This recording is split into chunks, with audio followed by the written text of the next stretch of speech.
মতো পর্যায়ে আমরা তিদণ্ডী স্বামী অমৃতানন্দ ভারতী মহারাজজির শ্রীমুখ থেকে প্রভুপাদের কথা শ্রবণ করি। গুরবে গৌরচন্দ্রায় রাধিকায় তদালয়ে কৃষ্ণায় কৃষ্ণভক্তায় তদ্ভক্তায় নমো নমঃ। শ্রী শ্রী গুরু গৌরাঙ্গ জয়যুক্ত হোক। আজকে যাহার শুভাগমনে এই চাঁদনগরে বিশাল শ্রী গৌরীয় সম্মেলনের আয়োজন,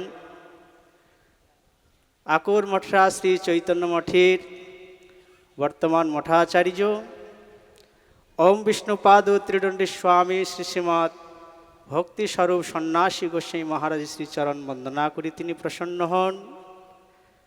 মঞ্চে উপস্থিত আছেন তুজ্জাস্বামী মহারাজ সমস্ত ত্রিদণ্ডীপাদগণ, অতিথিবৃন্দ এবং আমার সামনে যারা উপস্থিত আছেন শুধু ভক্তবৃন্দ, মাতৃবৃন্দা, সকলকেই আমার যথাযোগ্য দণ্ডবত প্রণাম। আমরা বাংলাতে একটা কথা বলি, খাবারের আগে যেতে হয়, মায়ের পরে পরে যেতে হয়। তো পরে আমাদের এখন সময় শেষ, খুব অল্প সময়ের মধ্যে আমাদের শেষ করতে হবে। তো আজকে যাহার উদ্দেশ্যে আমরা এখানে উপস্থিত হয়েছি, যাহাকে কেন্দ্র করে যুগাচার্য শিল ভক্তি সিদ্ধান্ত সরস্বতী ঠাকুর প্রভুপাদের 152তম স্মৃতি উৎসব উপলক্ষে আমরা এখানে সকলে উপস্থিত হয়েছি। 153। তো প্রভুপাদের অন্তর্ধানের পর কোনো একজন কথক, কোনো একজন পণ্ডিত, কোনো একজন বিদগ্ধ পণ্ডিত তিনি প্রভুপাদের অবদানের বৈশিষ্ট্যের কথা চিন্তা করতে গিয়ে তিনি বলেছিলেন, স্বরগোস্বামীর পর, স্বরগোস্বামীর মধ্যে যে জীবগোস্বামী ছিলেন, এই জীবগোস্বামীর পরে এরকম মহান আচার্য আর মাঝখানে আসেননি। এত বড় কথা তিনি বলেছেন। তার অবদানের বৈশিষ্ট্যের কথা তিনি চিন্তা করে বলেছিলেন। কেন বলেছিলেন? আজকে আমরা যার এখানে স্মৃতিচারণ উৎসব উপলক্ষে উপস্থিত হয়েছি, মনে রাখুন তিনি যখন জন্মগ্রহণ করেছিলেন এরকম পৈতা নিয়ে জন্মগ্রহণ করেছিলেন। তার যখন অন্নপ্রাশন হয়েছিল, জগন্নাথের রথ তার বাড়ির সামনে গিয়ে 3 দিন দাঁড়িয়েছিল জগন্নাথ তাকে দর্শন করবার জন্য। মানে আমরা পুরীতে যাই জগন্নাথ দর্শন করবার জন্য, কিন্তু সেই জগৎপতি জগন্নাথ এই মহাপুরুষকে দর্শন করবার জন্য তার বাড়ির সামনে 3 দিন দাঁড়িয়েছিলেন। মনে রাখুন, এই একটা কোটেশন। 8 বছর বয়সে তিনি জ্যোতিষ শাস্ত্র, তিনি জ্যোতিষবিদ্যা লাভ করেছেন। আর এই যে তার নামটা সরস্বতী নাম, এই নামটা কে দিয়েছে? এই নামটা দিয়েছেন স্কুলের মাস্টার মশাইগণ। সরস্বতী নাম দিয়েছেন স্কুলের শিক্ষকগণ, নাম দিয়েছেন সরস্বতী। তিনি স্কুলের পড়া কখনো বাড়িতে এসে আর পড়তেন না। বাড়িতে এসে তিনি এরকম শাস্ত্র গ্রন্থ ইত্যাদি তিনি পড়তেন। স্কুলের পড়া স্কুলেই শেষ করে দিয়েছেন। আচ্ছা, প্রভুপাদ তিনি 100 কোটি নাম করেছেন ব্রজপতনে বসে। 100 কোটি, 100 কোটি কাকে বলে? 100 লাখে কয় কোটি হয়? 1 কোটি হয়। 100 কোটি নাম করেছেন প্রভুপাদ ব্রজপতনে বসে। তবেই তো গৌর নিত্যানন্দ এসে বলছে আমরা তোমার সাথে আছি। প্রভুপাদ 1918 খ্রিস্টাব্দে তিনি সন্ন্যাস নিয়েছেন। তখন তার বয়স ছিল 44, 44 বছর বয়সে। মাত্র 63 বছর তিনি এই জগতে ছিলেন। এই সন্ন্যাস নিয়ে তিনি মাত্র 18 বছর তিনি প্রচার করেছেন। কত বছর? 18 বছর প্রচার করেছেন। 18 বছর প্রচার করে 64টা সারা পৃথিবীতে মঠ করেছেন। কতগুলা? 64টা মঠ করেছেন সারা পৃথিবীতে। আর তিনি যে কেউ ছিলেন না, একজন জেলা শাসকের পুত্র ছিল। কার পুত্র ছিল?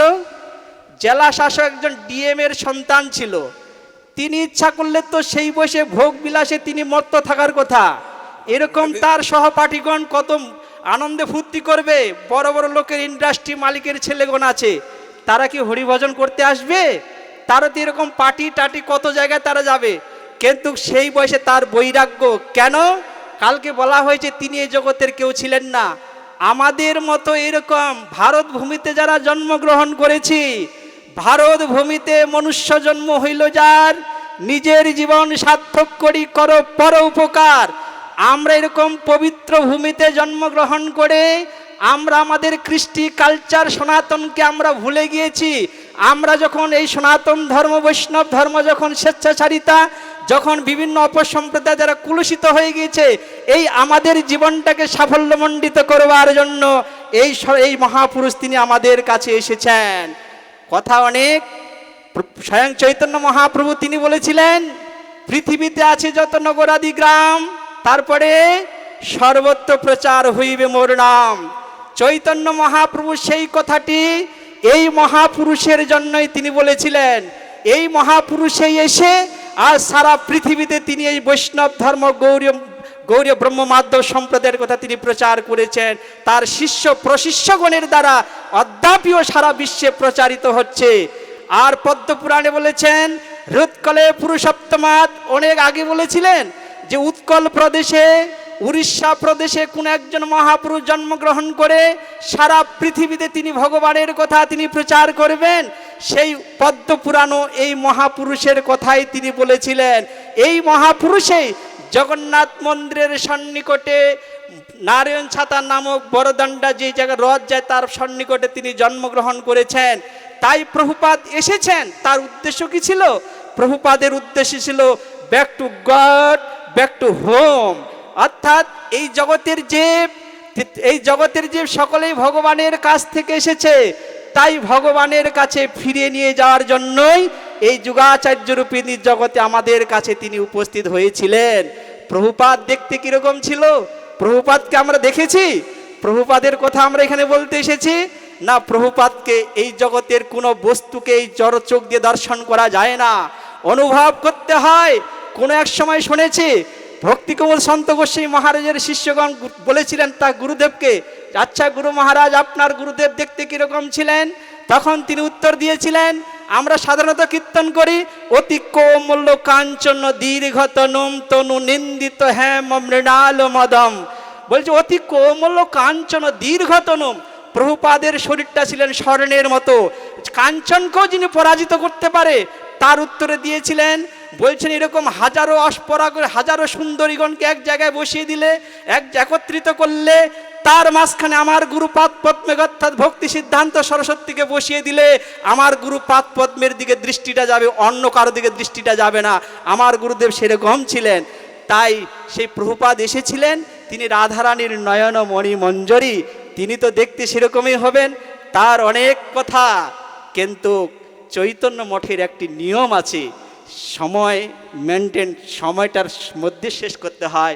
আমি মনে করেছিলাম যে আমাদের মায়াপুরে তো আমরা সময় পাই না, সেখানে আমাদের 5 মিনিট 10 মিনিট দেওয়া হয়, তার মধ্যে শেষ করতে হয়। এখানে আমরা আধা ঘন্টা করে সময় পাবো, কিন্তু এখানেও অত মহারাজ এখানেও সমাগত হয়েছে।